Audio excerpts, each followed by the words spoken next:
a yellow shirt.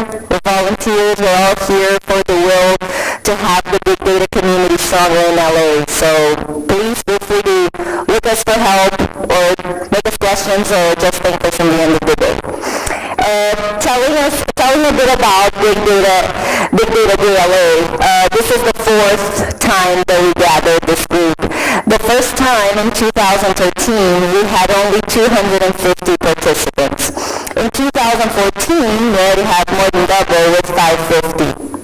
Last year, we had 950 participants, and this year, with all our strength, with Big Data being what it is, we had 2,400 people registered in our website.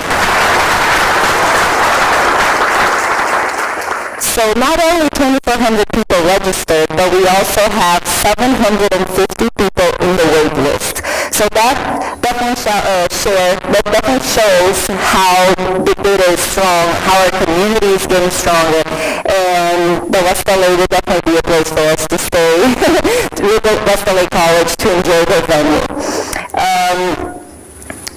With that being said, I would like to invite Subhash D'Souza, the founder of Big Data Day LA.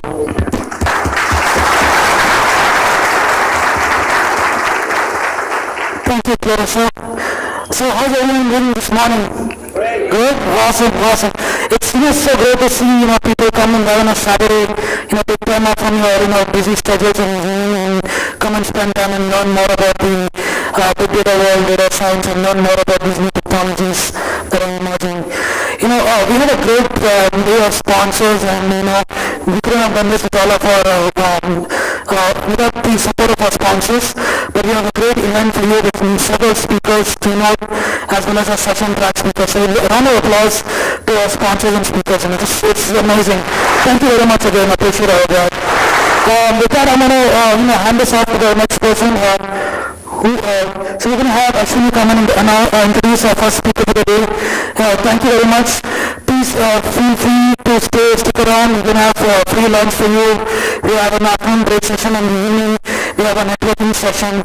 We have a ton of items to raffle away, from iPads, iWatches, even an Amazon Echo.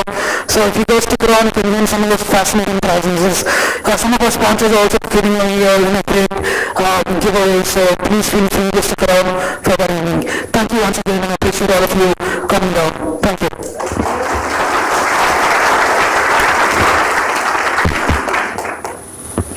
Happy morning, people. It's my pleasure to welcome our first speaker of the day, Dr. Horan. Dr. Horan is the Dean of Drucker School of Management at Claremont Graduate University. He has also co-directed the university's Big Data and Creativity Innovation Initiatives. Please help me welcome Dr. Horan. Good morning. This is early for me. Probably going to wake up around 10 a.m.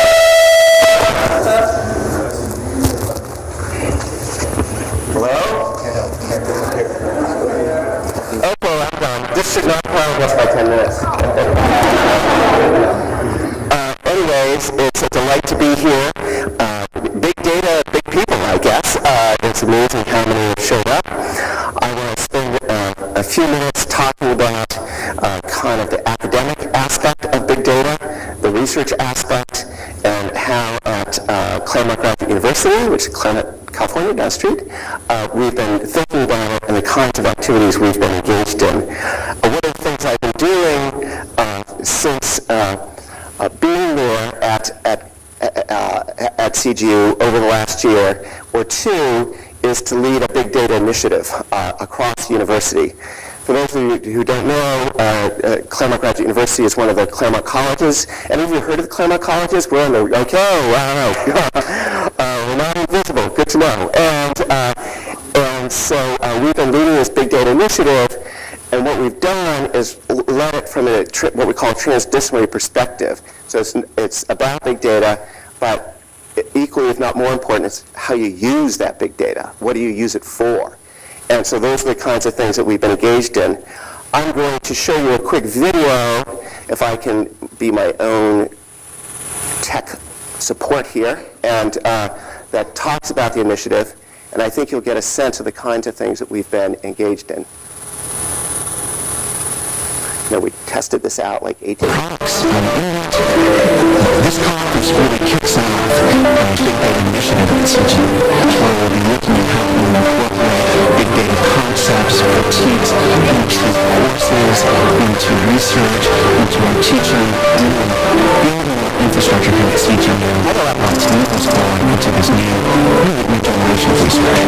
It's a signature event in the life of the university. Welcome to Big Data, Better World. Let's see where this exploration will take us. My instructor turned to me and said, it looks like we have Janice is managing land information. The ability of the card to communicate with databases and algorithms in the cloud. There's not one single component of a business that is impacted or using big data today. All institutions in society have to be asking themselves, are we making appropriate use of this information? I think that businesses have to be attentive to that.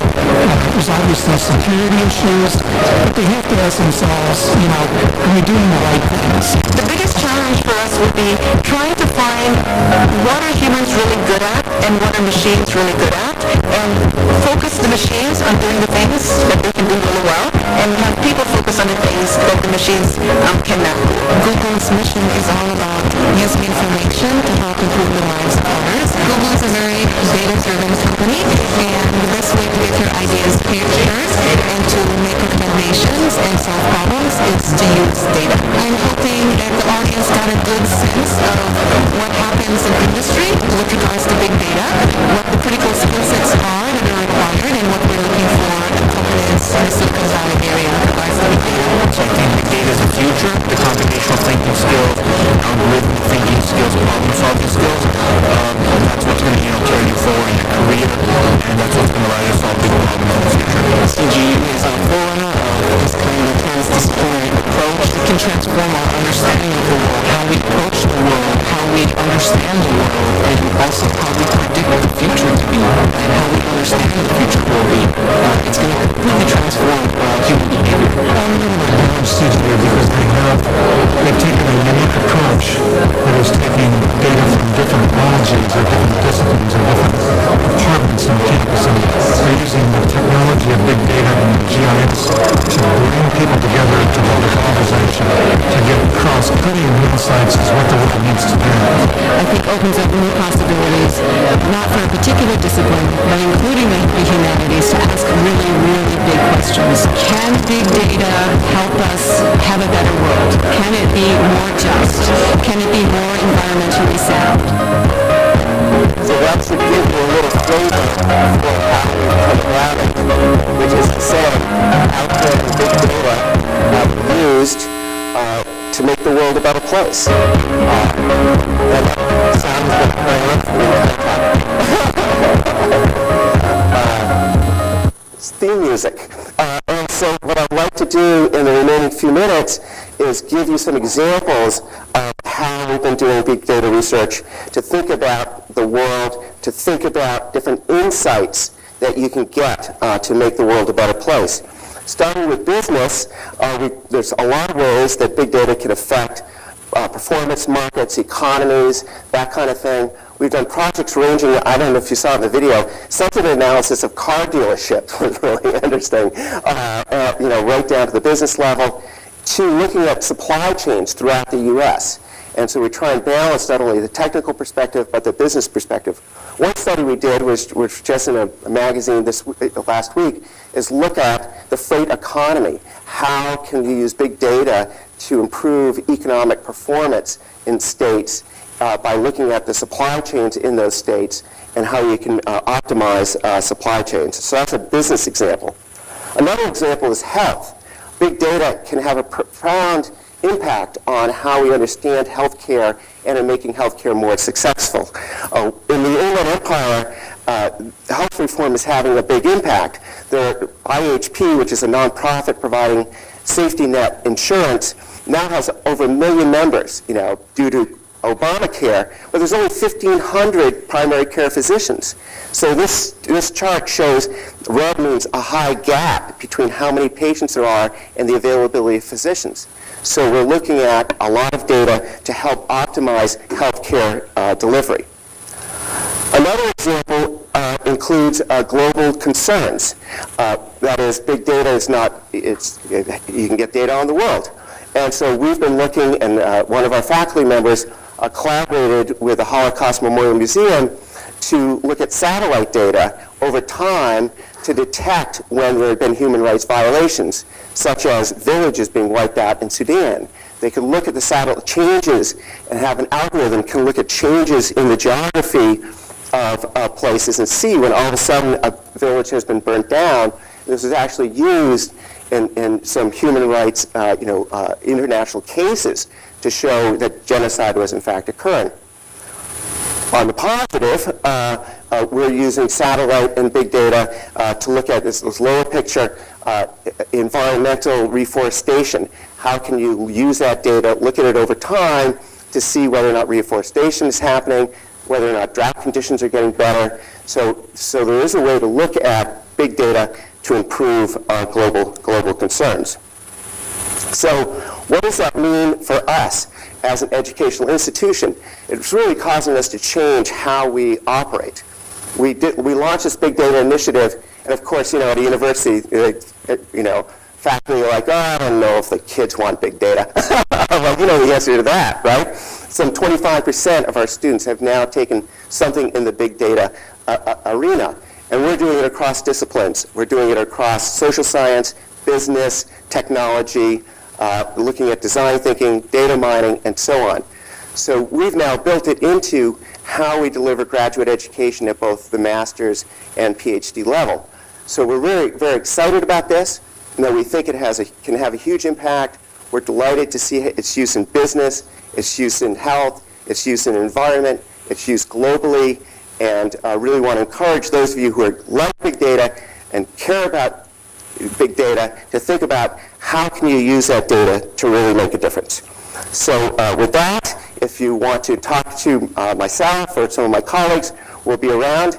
I'm coming in on budget and on time. Thank you very much.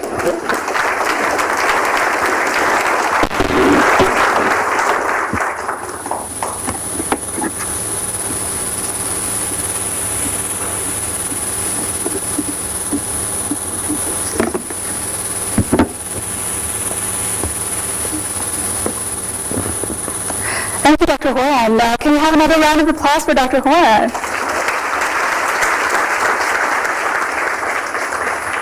It is my pleasure to introduce our next keynote speaker. Paul Elwood is the VP of Data Engineering and Analytics at Netflix. He has also previously led Netflix's Product Analytics Group and Marketing Analytics at Rosetta. Please help me welcome Paul Elwood. Hey everybody, how's it going? Okay, so that was a great introduction, and also I'd say the previous session is a great introduction. Today what I'm going to talk a little bit about is how data is helping us to transform what Netflix is as a company. So Netflix is the new question mark. So who in the room doesn't know what Netflix is?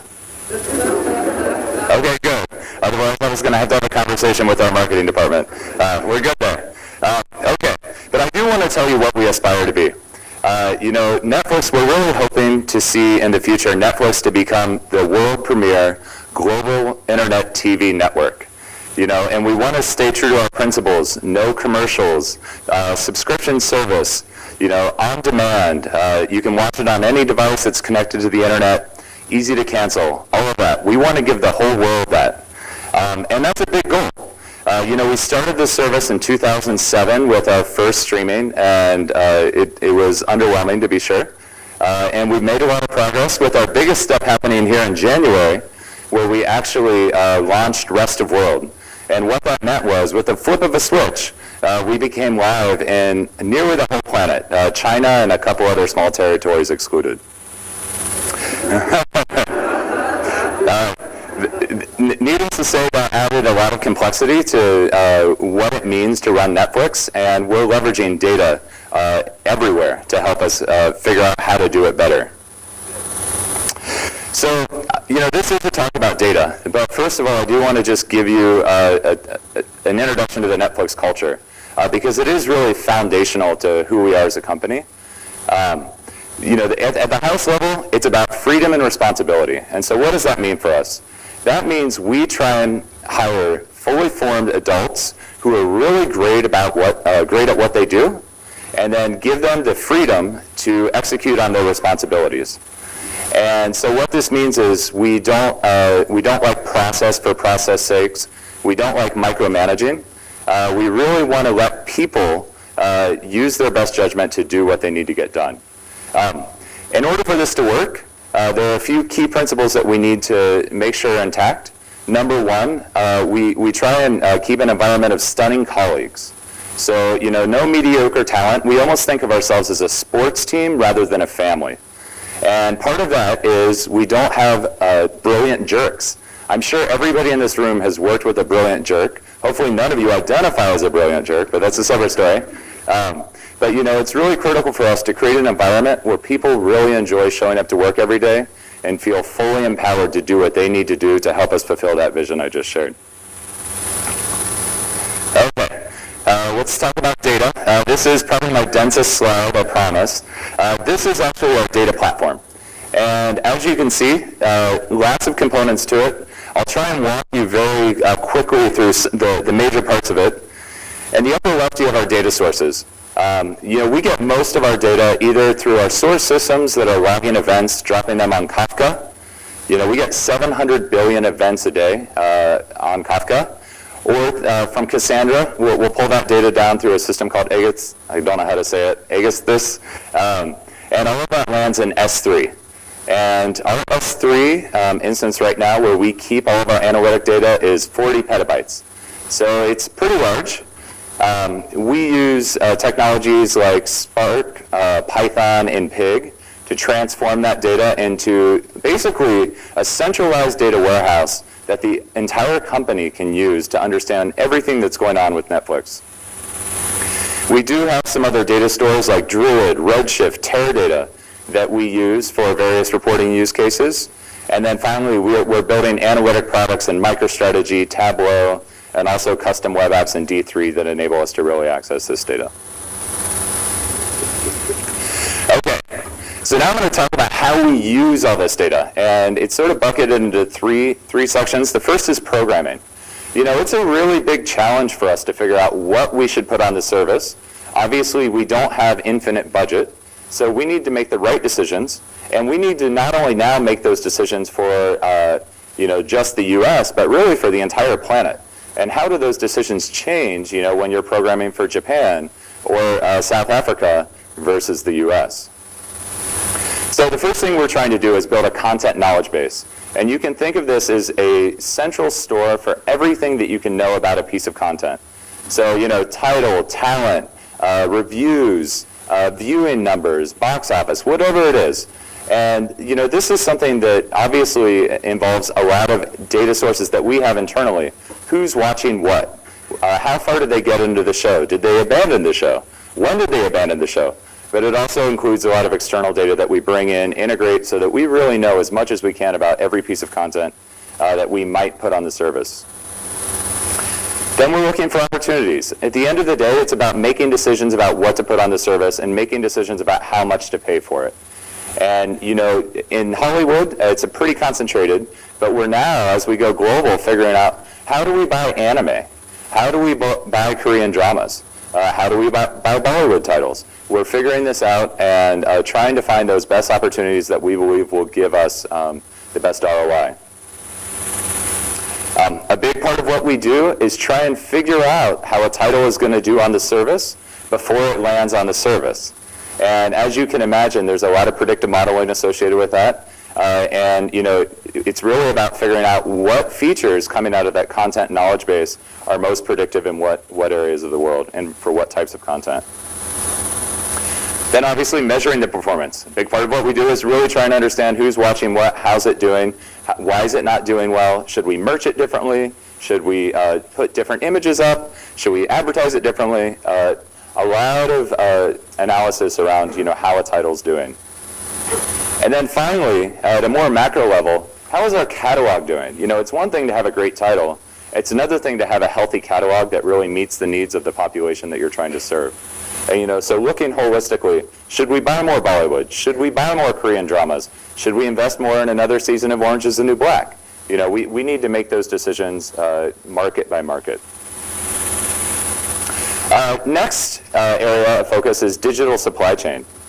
And so, you know, as we go global, this is a bigger and bigger challenge for us because, you know, we want to localize our content so that non-English speakers can enjoy it as much as anybody else.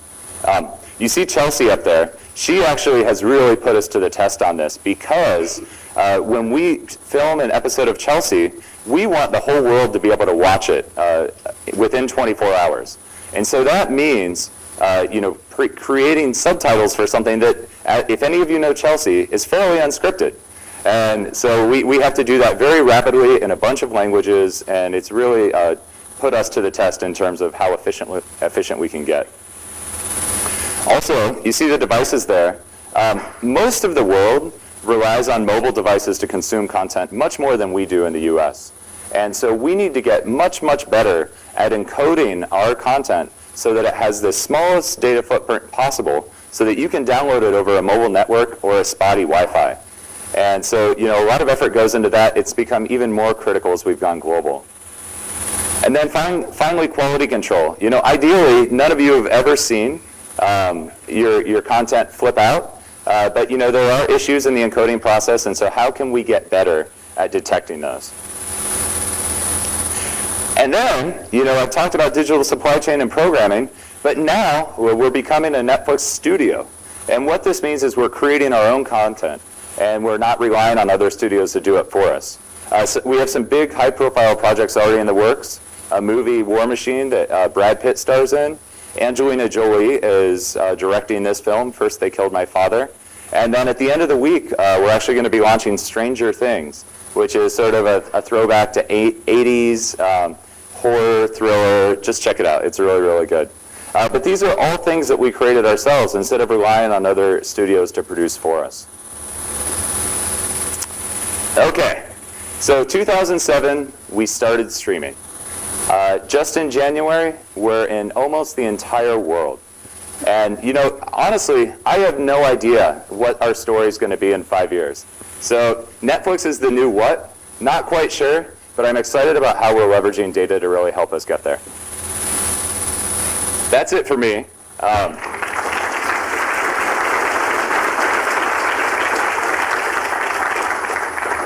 Obviously, I don't have time for questions, but my email's up here, my Twitter handle's up here, and you can look me up on LinkedIn. Feel free to reach out to me. And then also, we do have a booth in the sponsored area, so come find us, get some Netflix swag. Thanks a lot, everybody.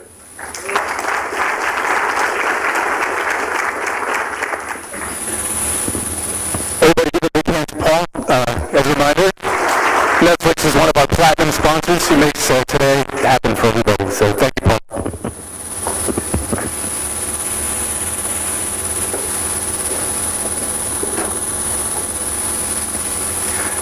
So our next speaker is also with one of our platinum sponsors, Indeed Prime. His name is Will Thede. He's a senior client executive for Indeed Prime, an elite recruiting platform that matches in-demand data and software engineers with top-tier companies. Prime curates each exclusive weekly pool of unique candidates based on trending industry demand for key skills, including Hadoop, Spark, Kafka, NoSQL, Big Data, and data science. We ready, Will? All right, let's give a big hand for Will, Indeed, one of our platinum sponsors. Thank you very much. First and foremost, big shout out to Big Data Day LO and West LA College. Really excited to be here. Awesome venue, so this is going to be a really great event. My name is Will Thede. I'm an enterprise account executive at Indeed Prime, and I'm here to talk to you about a monumental shift in tech recruiting. Indeed Prime is redefining how technical candidates find jobs while helping companies fill those hard-to-fill roles with unmatched efficiency. For candidates, this is really the ultimate job search experience. So we know how tedious it can be to apply to 1 million jobs, follow up with recruiters, manage that process while also balancing everything else that you have going on in your life. There's just a better way to do it. Indeed Prime works with you one-on-one to showcase you in front of top job opportunities and really expedite that hiring process for you. Best part is it's quick, easy, and we even pay you to use the service, so check it out. From a company side, Indeed Prime is exclusive access to these top-tier tech talent. We take a collaborative approach to work with you, and understanding your needs, we get you in front of really great candidates and help to expedite that hiring process. So at the end of the day, it's a great recruiting tool. So I have a really quick video I wanted to show you guys. I'm just going to run this really quick.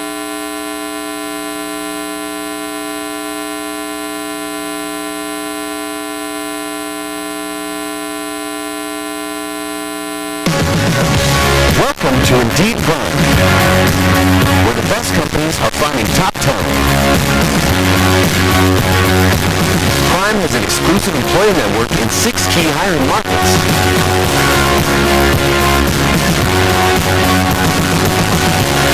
How much does Prime cost? Nothing. It's free and easy to use. Sign up in just 3 minutes. Let's get started. First, let's build your profile. Enter your personal information, identify roles you're most interested in, years of experience, and top technical skills. Specify your job preferences, including location and annual salary expectations. Detail your education, including your degree, school, and field of study. Share your employment history with a short description. Now you're all set. Your Prime team is ready to help you. Your talent ambassador will explain the Prime process and help polish your profile to attract interested employers. Your talent consultant will help you prepare for your interviews, provide employer insight, and assist in offer negotiation. Here's some exciting Prime facts. Fastest time to a new position, 8 days. Most offers, 43. Average number of offers, 5 to 10.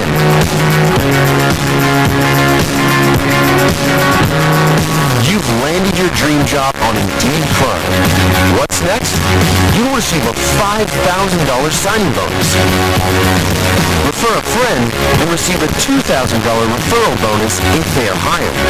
Your perfect job is right around the corner. Get started today with Indeed Prime.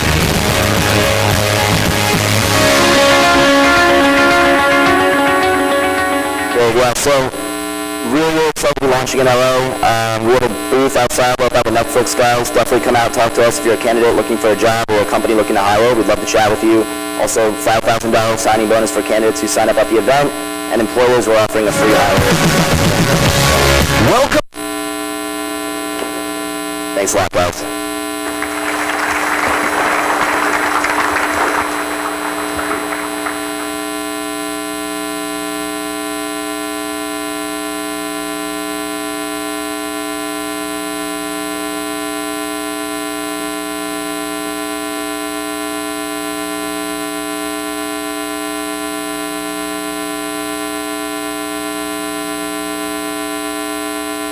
All right, we're delighted to have our next speaker, Jean Holm. Jean's the Deputy CIO and Assistant General Manager for the City of Los Angeles, where her team empowers Angelinos and city officials with technology to connect, collaborate, and inform. She's also the CIO and Director for Education for World Peace One, a charity that promotes peace and social justice through education and music. Jean. Great, thank you so much. So I just realized I have a confession to make. So my name is Jean, and I am a big data junkie. So I'm a consumer of Netflix, I've used Indeed, and I was a student of Tom Horan's at Claremont. This is like too close to home. So I am so pleased to be here and to see all of you here and interested in what's happening with big data. So on behalf of the City of Los Angeles, welcome to Los Angeles. If you're traveling here or if you're from one of our suburb areas, we're doing some really cool stuff in the City of Los Angeles around data, but it's really not about the city itself, even though we have 48,000 employees. I've only been there 3 months, so it's a little bit crazy to me how many people work for the city government. But what it really is about the ecosystem here in Los Angeles, here in Southern California, and around the world that are all people together who are using data, open and closed data, in different ways to find new insights and really to help people improve their lives. And so part of the ecosystem here in LA, I'm just going to give a shout out to some of our good partners, USC, UCLA, go Bruins, Hack for LA, which is amazing and has just started a year of civic hacking down at the LA Clean Tech Incubator. So every Tuesday night, 30 to 40 hackers, policy wonks, all sorts of folks are showing up. We're hacking on homelessness and looking at food deserts in the inner city. It's pretty amazing. And of course, nonprofits like United Way, Cal State LA, and lots of others are helping. Now, I'm going to ask you 2 questions today. That's all. The first question involves participation. So if you are a student, raise your hand. Keep your hands up. If you are a teacher, raise your hand. Oh, no, keep your hands up. Keep your hands up. Teachers, raise your hands. Citizens of the city of Los Angeles, raise your hands. Data junkies, raise your hands. People who want to change the world, raise your hands. Okay? Look around. If your hands are raised up, I want you to think about the fact that we're hiring. So we have like this, we call it the silver tsunami at the city. Oh my God, 58% of our employees are retiring in the next 2 years. 48,000 employees, right? We're hiring. If you guys are interested in data science, if you're interested in changing Los Angeles, if you're interested in working on social justice issues, if you're interested in doing all kinds of cool tech, we would love to have you. So, see me. In addition, one of the other things we realize here in LA is that we have a huge ecosystem around tech, which is failing now. There we go. So here in Los Angeles, we saw a huge number of new businesses starting up just last year. These are tech businesses.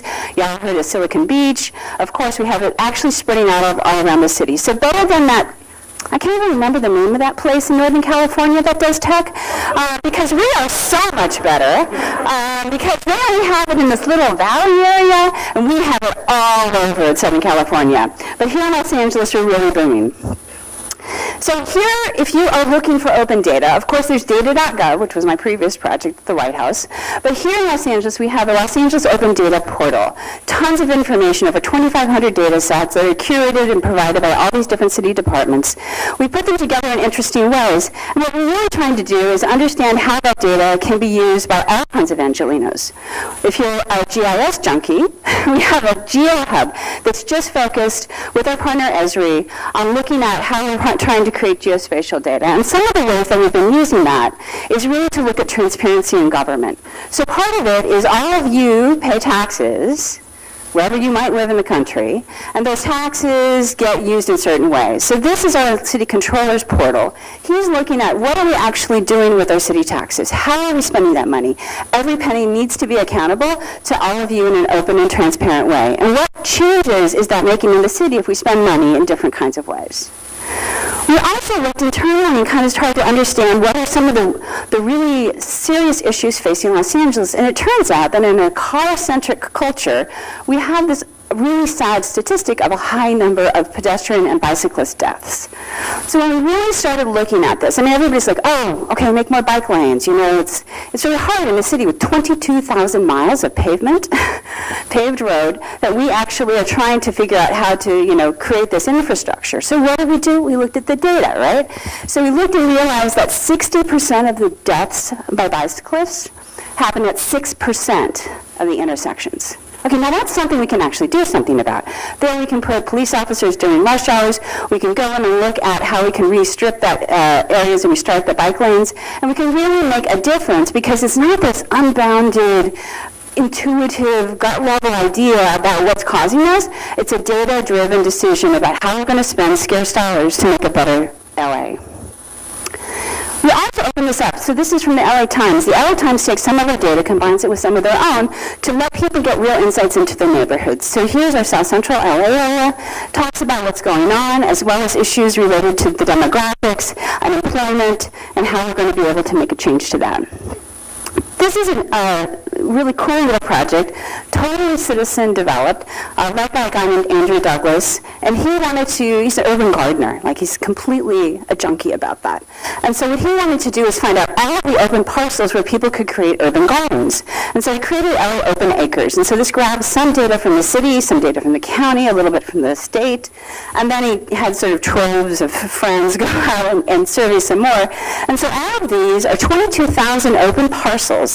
Some are really small, some are quite large, across the city on which people could do something. Create a community event, have an incubator, create an urban garden, be able to do something interesting. And it puts in the information in an actionable way by letting people contact that property owner and being able to get access to the information. So the thing that the city is really challenged with is there's all these different kinds of activities going on, but the biggest issue we see this year is homelessness. So LA holds the horrible title of being the #1 place for homeless people in the country. 25,000 homeless people here in the city, 40,000 in the county.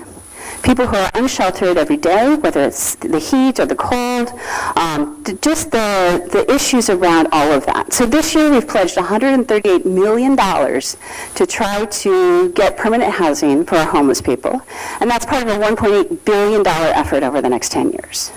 So how does data help us understand this?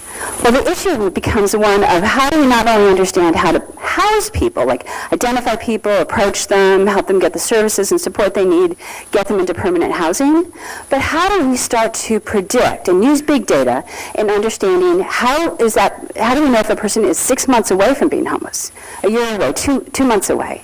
How do we understand those predictors that are going to lead people into a path of risk? And so that's what some of the work with Hack for LA is doing on Tuesday nights. That's what some of the work at the city is doing in looking at predictive analytics. So not just how are we reacting, but how can we proactively manage this? So it comes down to the idea of who is doing this. Well, it's not just the people inside the city. In fact, inside the city, we're relatively young in understanding about some of these predictive analytics and open data. But what we do know is that every person in Los Angeles, all 4 million of them, are super smart. And as part of that, we want to make sure that everybody is a data scientist. So part of what I was doing at the White House was creating this toolkit for crowdsourcing and citizen science, because it's my true and passionate belief that everybody can be a scientist. All you have to do is have a curious mind and the will to learn. So this toolkit lets anybody, any organization, any school, any teacher, any person, figure out the tools they need to become a data scientist. And some of the things coming out of this is really looking at how people are self-reporting things like earthquakes. So anybody who lives in Los Angeles knows that the fastest way to find out if an earthquake has happened is not to listen to the radio or go to the news or check out CNN. Twitter, right? Okay. So you go on Twitter, and that's really clear all over the world. And so what we're doing is we're starting to understand sort of some of the early predictors and the initial findings around earthquakes via Twitter.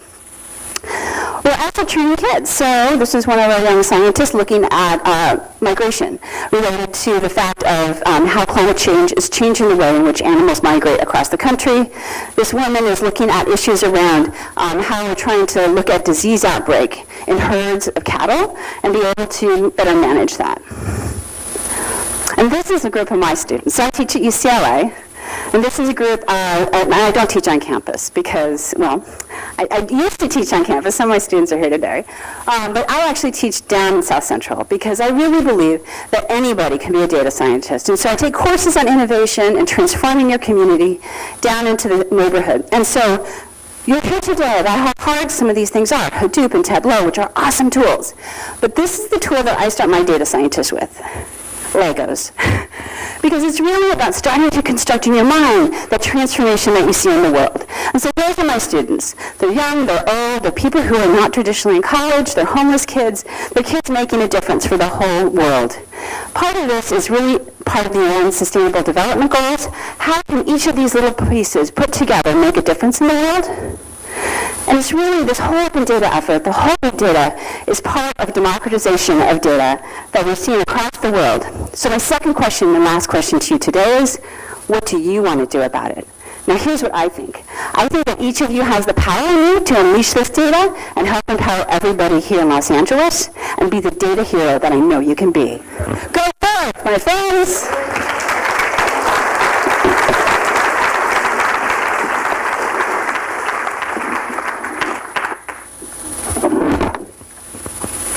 Thanks, Gene. Next up, we have Andy Feng, who is VP of Architecture at Yahoo. He leads the Big Data and Machine Learning initiatives there. Please help me welcome Andy.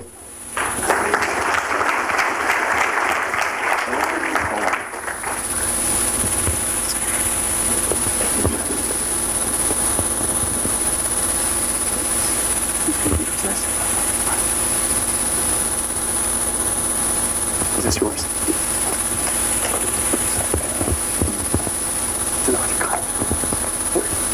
So what's that?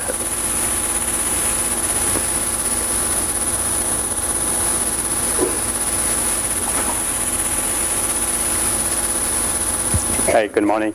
This is Andy Feng from Yahoo.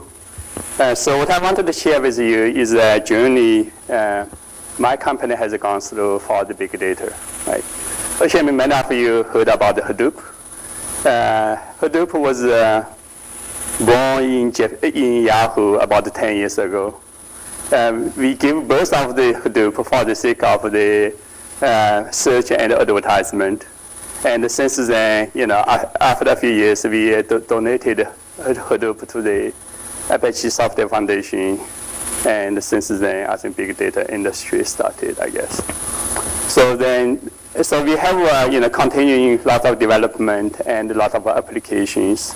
So what I wanted to do in the last a few minutes I have here is share with you some 5 applications to demonstrate what's the value of the big data. Then I will show you 5 technologies so that you could potentially work on. Okay. So let's start with our basic one. So Yahoo has a home page. In the early days of the Yahoo, the home page was created by our talented editors. And instead, several years back, we started to say, okay, this is not interesting, right? Each user had looking for different things. Why do we have to give the same page to everybody?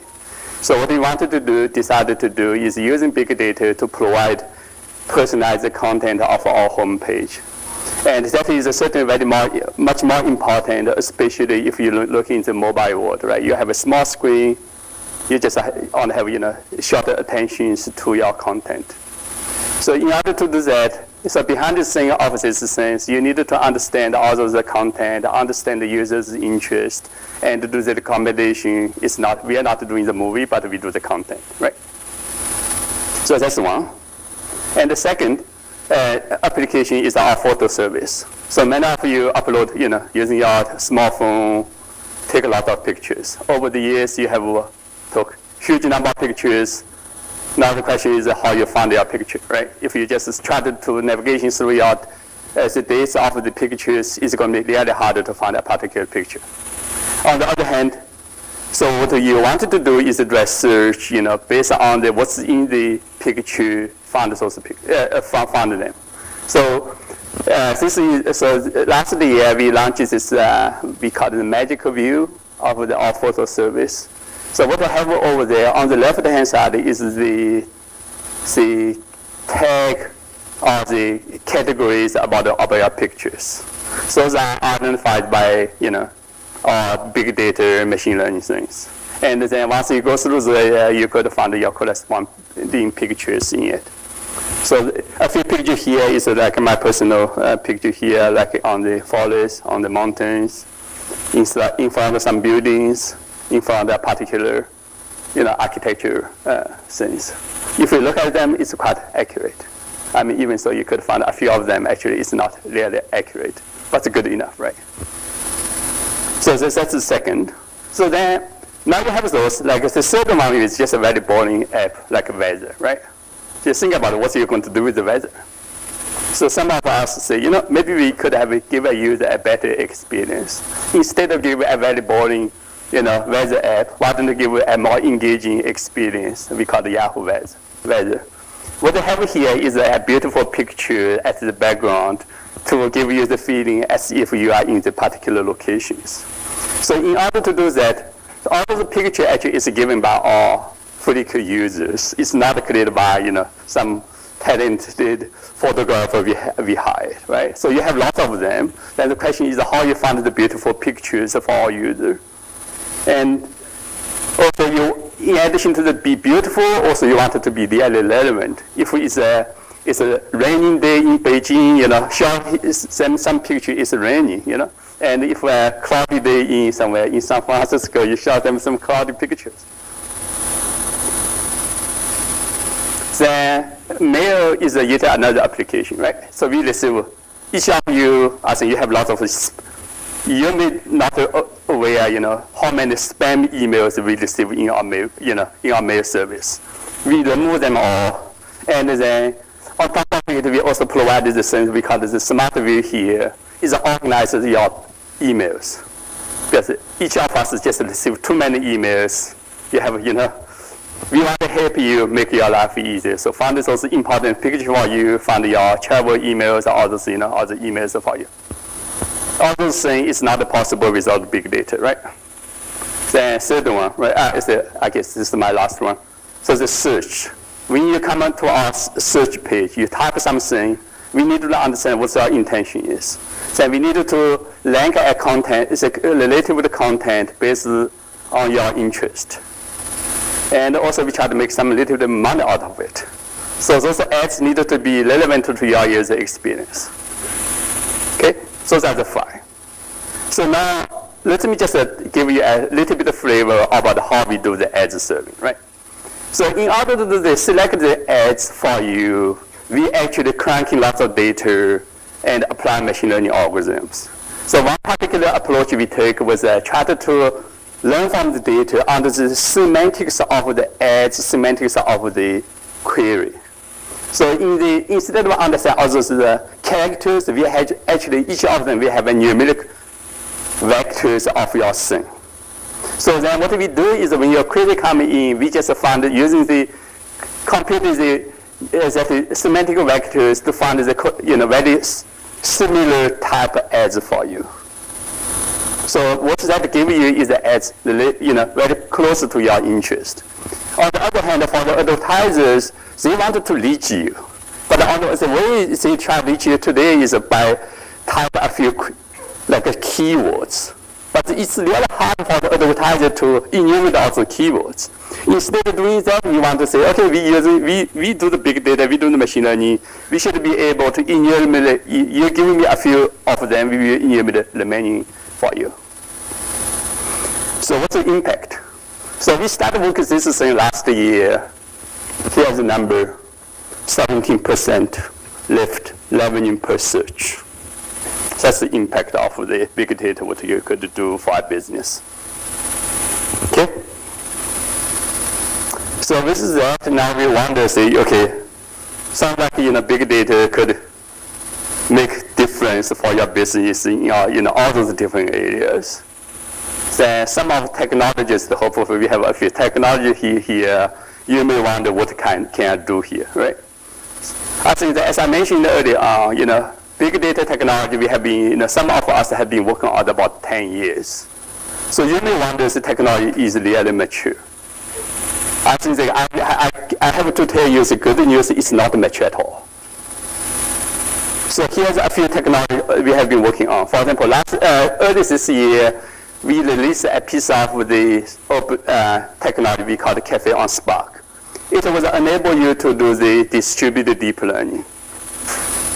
So essentially, it's a job to turn your big data cluster to be a distributed deep learning cluster, so that you could learn all the additional stuff.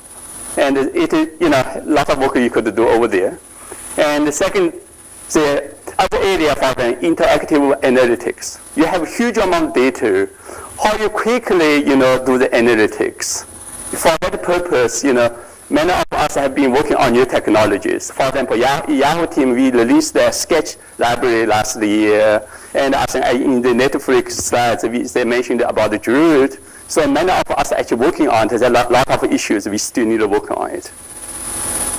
Then for the real-time processing, right? So then many of the Hadoop system was originally designed for the batch processings. And for many applications, it's very important to find the signals when the event happened. So for example, the project called Apache Storm is one of the very active project. Some of us has been spent all day and night on it. There's a lot of areas, for example, so that's just a few areas my team has worked on last year. And similarly, right, so you have database. And the main big data database does not do the transactional support at all. For the people from the relational database land, you will wonder why. So for that purpose, we introduced the transactional support for HBase. I think there's more work you could do over there as well. So by leveraging all those things together, so here's the, for example, is the kind of the stack Yahoo had built up for our big data processes. So we have most of our data, like a few hundred petabytes of data on the HDFS systems, and we have 3,500 CPU nodes and a few dozen GPU nodes. And on top of it, we use Hadoop, we use Spark, we use Storm, and do lots of interesting things in it. So that's our story. I think hopefully you are convinced big data is useful. There's a lot of work you could do, and you could have fun with it. So we believe it's a journey, so please join us for the journey. Thank you. Thank you so much, Andy, for that short but informative overview of your work. Now it gives me immense pleasure to introduce our next keynote speaker, Ronald Shin. He's a co-founder of Databricks. He is also an Apache Spark PMC member and a chief architect for Spark. So please help me welcome Ronald Shin.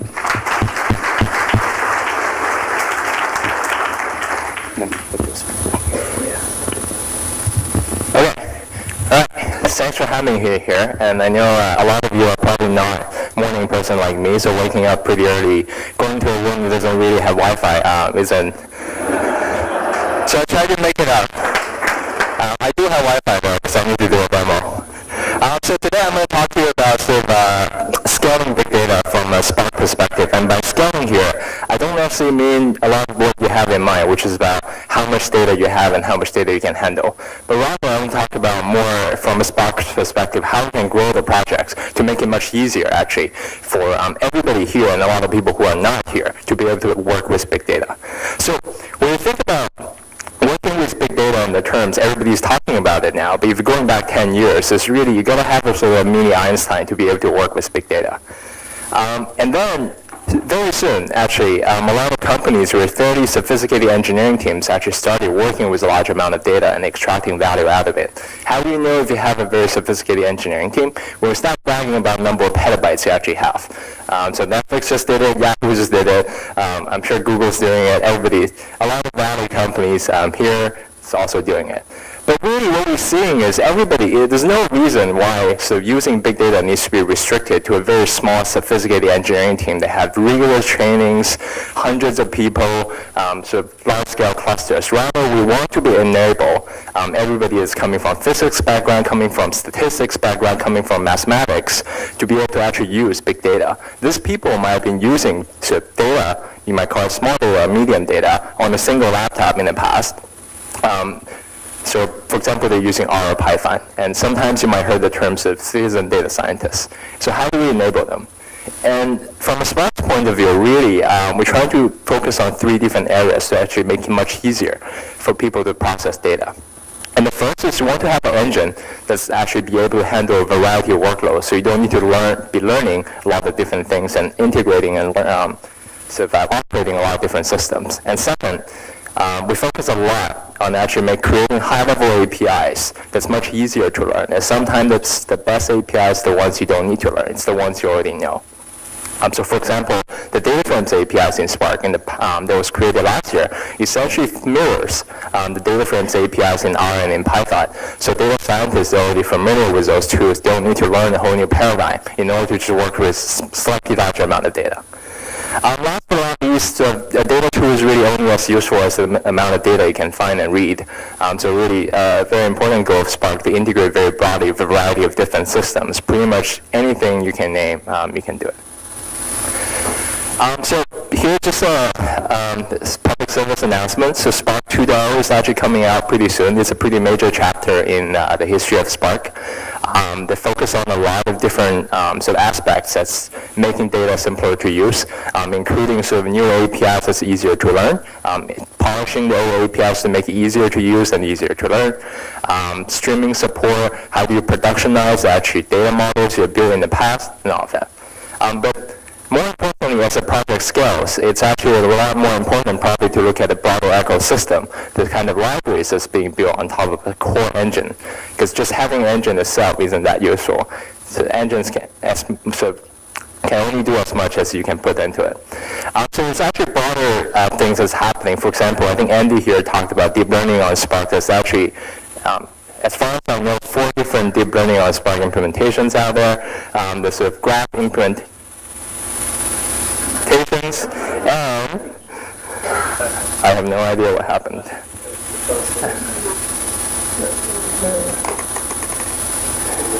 I think I was about to talk about C#, and maybe the projector doesn't like C# as much.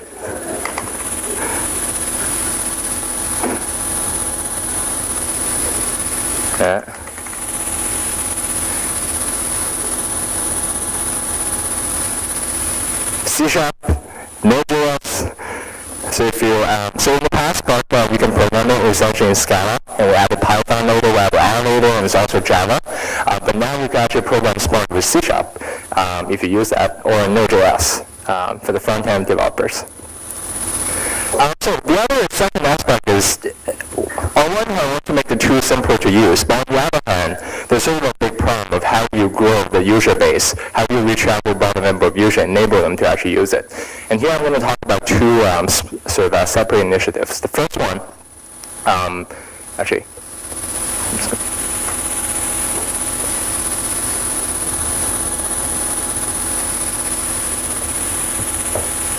keep having.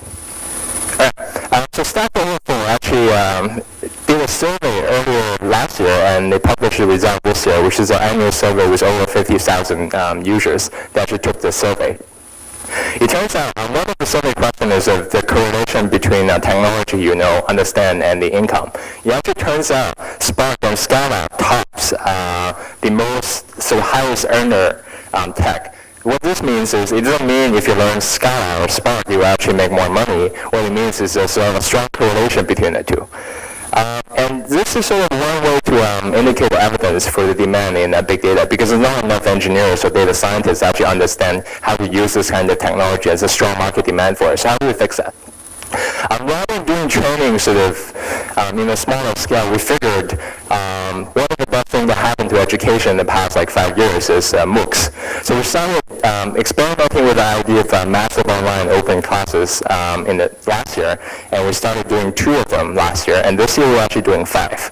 And the way is we partner with UC Berkeley and UCLA to actually offer 5 classes this year available on edX so you can take. Actually, the first one that already started a couple of weeks ago, you can now actually go, it's essentially a free class that give you with world-class instructors to learn Spark.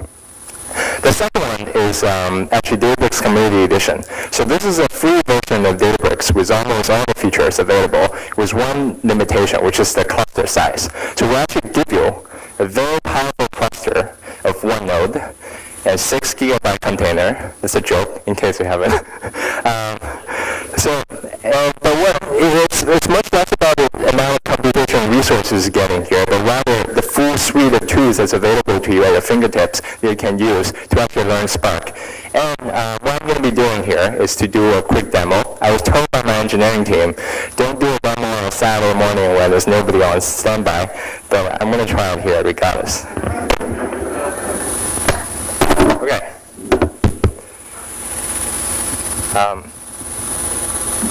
So what I have here is actually the Databricks Community Edition. You could go to community.cloud.com.databricks.com to sign up. It's free. And what we have here is if you click this workspace, there's actually a training tab. And once you go into the training tab, there's a lot of freely available training materials loaded from the MOOCs. So for example, you can take a look at the lectures here. There's actually videos you can play. I'm not going to actually not play it. There's actually interactive labs you can start working on.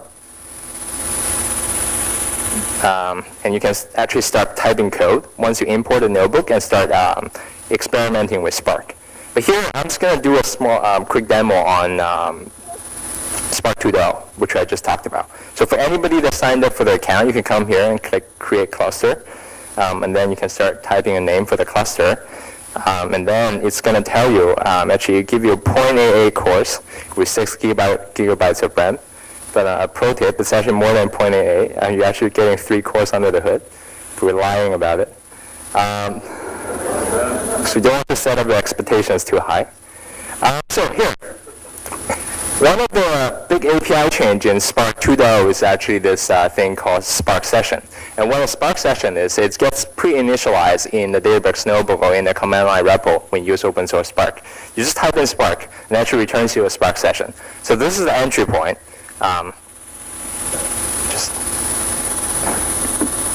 to working with Spark. And here, I'm just doing something very, very simple. I start running it. What I'm doing is, so Spark Session is this API called .read, and you can put basically the common formats as the next identifier. So read text, and they actually give you the pass, and then you can actually start getting back a data frame, which is a tabular data structure, very similar to the data frames you have in Python and in R, except it's designed to work with larger amount of data. So what I'm doing here is I'm just browsing what's my data. I have a bunch of data set called tweets.json. And if you look at the content, it looks like for each of the record I have is a bunch of JSON encoded data. So that's slightly harder to work with just plain strings. So next what I'm going to do is actually leverage another feature in Spark. So instead of read.text, which reads data just as plain text, you call read.json. And what read.json is going to do is actually it's going to scan all the data, figure out the schema automatically without you having to worry about it. And then it's going to essentially show you the result. So here I'm just displaying the JSON encoded data instead of, oh shit. Okay. So here, what I'm doing here is it's now actually going through all the data, and this shows the limitation of the small cluster with only 3 cores that's allocated. It's actually going to scan all the data, trying to figure out how to scan every single row, look at the schema, and go through with it.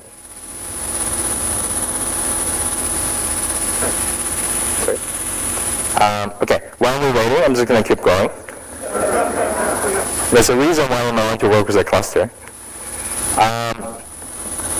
So what I have here is actually another feature, which is now, let's say it's election year, and you might be interested in analyzing how people are reacting to different politicians' tweets. One way to do it is actually could be using this data set, and we're trying to do something very simple here, which is I want to analyze every tweet, and I want to window it by time, which means I want to, at some point, plot actually a histogram of how often certain tweets mention certain candidates.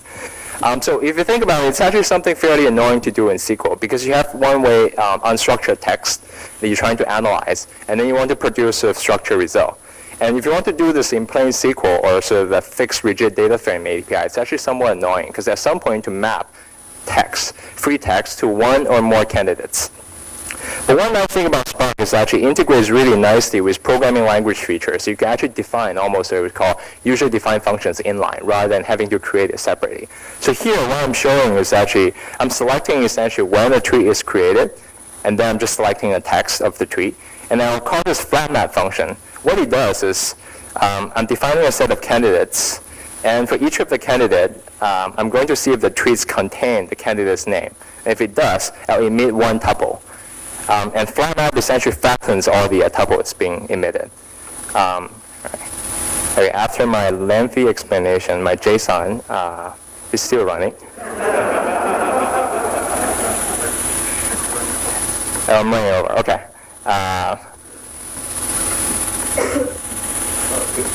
Here, this is actually one that's already finished. So let's say, for all the candidate, you can actually find during the 3 days a set of tweets that's actually mentioning each of the candidate. And now you can actually start playing with different things. For example, if you type in emails to see how often each candidate gets mentioned in emails, you actually see one candidate in particular is getting a lot of mentions. And if you want to type,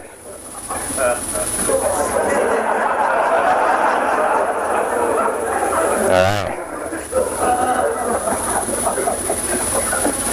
Okay. I hope that's enough to entertain your morning without the Wi-Fi.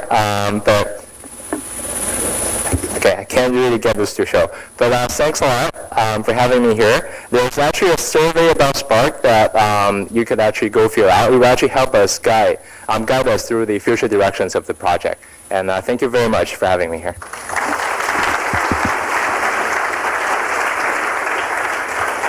Thank you so much, Renan. Now, believe me guys, I have used it and it works magical. So thank you so much, Renan, once again. Next, I would like to call Gil Elbaz, founder and CEO at Factual. Back in 2008, Gil founded the Common Core Foundation, a non-profit with the goal of democratizing access to web information and with a greater innovation in research. So Gil is an active angel investor as well. So please put your hands together for Gil. Thank you so much.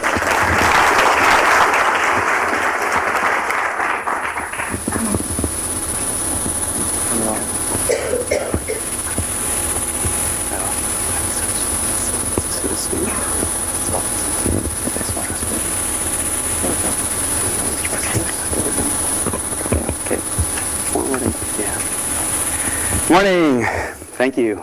I'm Gil Elbaz, and I'm the founder and CEO of Factual, and also a very enthusiastic investor and supporter of this incredible LA tech ecosystem we have. So first of all, thank you, a shout out, a big thank you to all the people that have made it what it is. It's amazing. I first got here to LA in 1987. And just especially in the last 5 or 10 years to see the proliferation of incredible stories and successes. And it's thanks to the creative entrepreneurs and the talented technologists and a whole host of supporting casts and crew of investors and advisors and events like this one today. So a quick question. Well, how many people are contemplating maybe starting a company, starting a project, joining a startup? A few, quite a few. And how many of this group, how many are assured of are you sure that you're going to succeed? Okay, a few. Okay, talk to me afterwards because I like that confidence. Okay, but a lot of people aren't, and I think my message today is that there's less risk than you imagine if you put your heart into it and you really give it a full effort. And you know, it can be scary if you start Googling Google startup success rate or Google startup failure rate. Click on links from Quora or Forbes or Fortune, and you usually read things that say, oh, startups fail, 90% failure at least, and of the rest, you know, who knows if the rest succeed. It's pretty pessimistic. But I'd like to challenge that common wisdom. So first of all, what is a success? Is it really, so startups failing and, oh yeah, the turtles not quite making it out to sea. Really? A 0.00006% chance of building a unicorn? Well, who said unicorn is a success? Anyway, sure it is, but who says that's the definition? Okay, it's pretty negative. So the formula, we can all agree, it's pretty simple. At a high level, we can agree. Success rate is successes over attempts. The media would have you believe that successes is really small and attempts is really large. But let's agree on common definition. What is a success? Okay. My own definition is you're working, everyone around you feels that you're giving it your best go. It was a good experience. The employees are learning. They enjoy the experience. It's a great journey. The investors feel like you're giving it what you've got. Your customers are happy. That's a very important constituent as well. You're doing something important. And there's a lot of companies, there's a lot of amazing companies that are doing just that, and I think focusing on that foundation of success is important.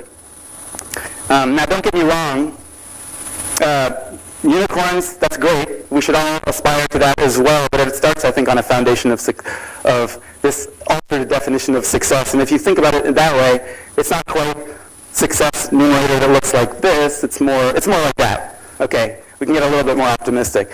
Now, even more skewed by those people that shape public wisdom, common wisdom, is an attempt. This is even more skewed, and I think even more important, because you hear about these huge numbers of startups that launch, the number of turtles that try to make it out to sea, cute turtles. Well, what's really attempt? I'm talking about a real attempt. I'm not talking about just incorporation or just joining a hackathon and getting something started. A real attempt. I couldn't find the right idiom for sustained effort over a long period of time. Maybe in some other language there's a good idiom. I'd love to come and find you to tell me. But it's not exactly giving it your all, because that implies a burst of energy or going all out. Again, it's a burst of energy. We're talking about real sustained effort that a lot of people have it in them. Some people don't. That's fine. Not everybody can do this. Not everybody wants to do this. Not everybody is that passionate about something. But there's people that I see all the time that have that true grit to outlast everyone else and learn and figure it out. There's some amazing companies that I've seen that are talented and also have exemplified that true grit. So I think of LA companies like Ranker that I'm lucky to be an investor in. It hasn't happened overnight, but now all of a sudden they have more traffic. If you look at Quantcast, more traffic than the New York Times. Amazing.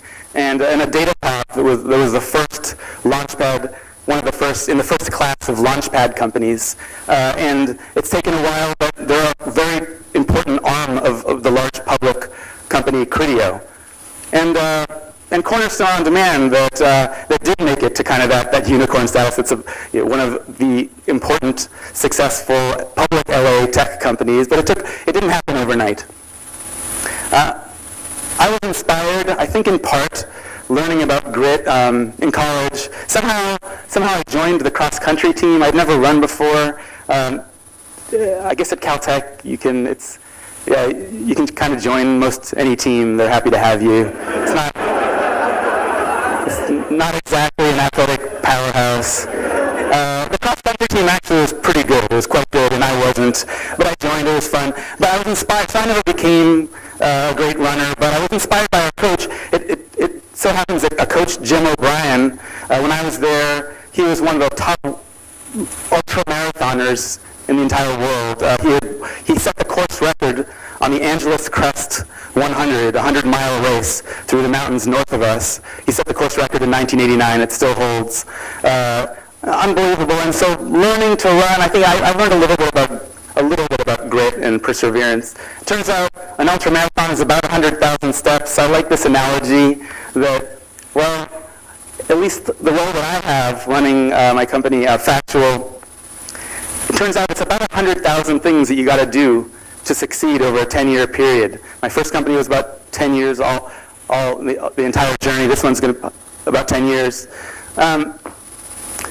Every week, it's emails, it's meetings, either formal or hallway chats, writing some documents, phone calls. Every one of those opportunities is an opportunity to do well. None of those 100,000 things have to be a work of art or a genius. Represent genius. It adds up to about 100,000 things you do well, you do them better each time, you work at it, and amazing things happen, I think, when, anecdotally, pattern matching, from what I've seen, amazing things happen when you just go through those motions and give it sustained effort, conscious, deliberate practice.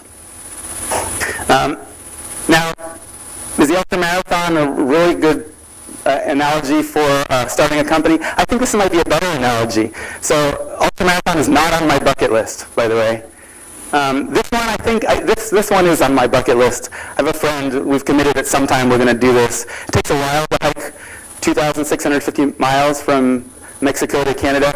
The interesting thing about this, I've heard some people have told me that, has anybody done part of this trail? Some people have told me that you don't have to be an ultramarathon shape to start this. You can just start it, and somewhere along the way, a few hundred miles in, several hundred miles in, you become really conditioned. So, it's very heartwarming to me that anybody can start and you'll probably finish if you're committed to that long-term effort. I think that's what starting a company, it's more like that. So the message is, go for it, believe in yourself. The formula, so Malcolm Gladwell also talks about, I think it's another important lesson around the fact that mastery comes through this kind of 10 years, 10,000 hours of effort. So along the way, you also become an expert in something that you weren't necessarily an expert in. It makes it that much easier, again, if you put the time in. So what started out as a more pessimistic view of success rate with a larger numerator and I believe a much smaller denominator. It's high. I wish I knew exactly what it is. I'd love to help support anybody who wants to do some actual real research in what's the success rate when you've made that sustained effort. Talk to me afterwards. Let's do this research, but I'm willing to bet you that the numbers are very high. Unicorns, okay, we all love to talk about unicorns. The financial community is not going to stop talking about it in the media. LO has those too. They're going to come. It's a numbers game. If we have lots of successes, and I'm seeing lots of successes, we're going to have the big ones too, and by all means go for that also, but I urge you to start with a foundation of success, and good luck to you. Thank you very much. Oh, one last thing. I didn't talk much about my company Factual, nor my seed fund, early stage fund, 10110.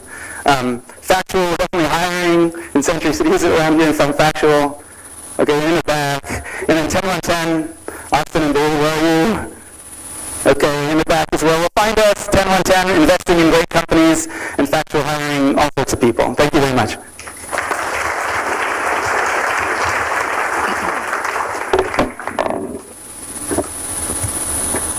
Thank you, Joe. Next up, we have Rajiv Natharan. Rajiv is CEO and co-founder of Second Spectrum, an innovative sports and analytics and data visualization startup. Prior to Second Spectrum, Rajiv served as a research assistant professor